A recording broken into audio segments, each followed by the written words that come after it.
In the mist-veiled highlands of the enchanted archipelago, where golden mangroves whispered secrets to the wind and dragons slumbered beneath volcanoes of bureaucratic fire, lay the kingdom of Nusantaralithia, a realm so profoundly enchanted that even its inefficiencies had been canonized into tradition. The monarchy, ruled by the eternally optimistic yet selectively blind council of cloaked sages, prided itself on their most divine decree, that progress must never outpace ceremony. Thus, whenever the peasants, those industrious alchemists of survival, requested bridges or schools, the council responded with splendid inaugurations of empty buildings, held together by ribbon and illusion. The grandest virtue in Nusantaralithia was Impressionismo governance, a revered art in which the appearance of action was eternally preferred over the vulgarity of result.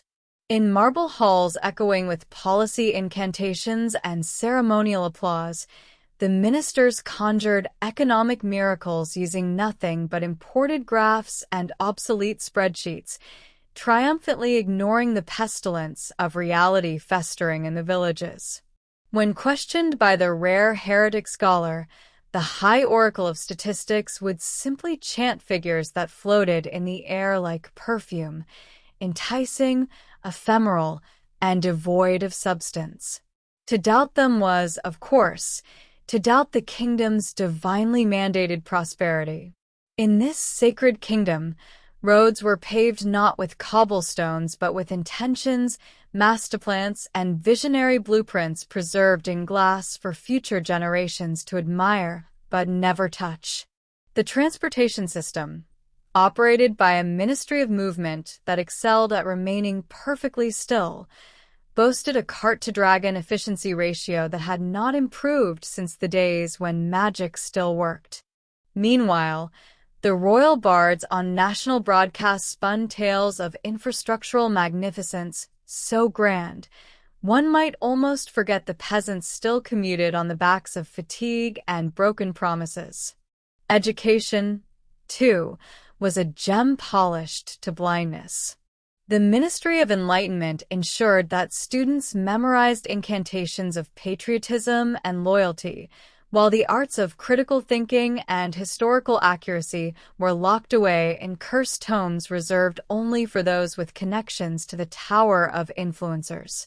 Universities became temples of credential alchemy, issuing scrolls imbued with the illusion of competence, most useful for attaining positions in the court, provided one knew which hands to kiss or which coffers to fill. Meritocracy, in this realm, was a mythical beast slain long ago, its bones displayed in museums as a cautionary tale. And yet, the kingdom prospered, at least on parchment and in PowerPoint scrolls read aloud by the Minister of Delusional Affairs during the annual festival of self-congratulation. Foreign emissaries were dazzled by the illusion of order, unaware that behind every clean facade lay a labyrinth of permissions, commissions, omissions, and superstition. It was said that to apply for a license in Nusantaralithia was to begin a pilgrimage through 13 gates of approval, each guarded by bureaucratic ghouls who fed on urgency and wept whenever simplicity threatened their dominion. The peasants, in their infinite irony, learned to smile as they suffered. They jested that their leaders had mastered invisibility, not by disappearing, but by being present yet ineffective in such a sublime fashion that their presence became indistinguishable from absence. Our kingdom, they would say, is the envy of all fables, for where else can one find such a stable equilibrium between motion and inertia, ambition and amnesia? And in the taverns of shadowy humor, they raise their cups to the noble art of stagnation, perfected to such finesse that even time dared not disturb its slumber.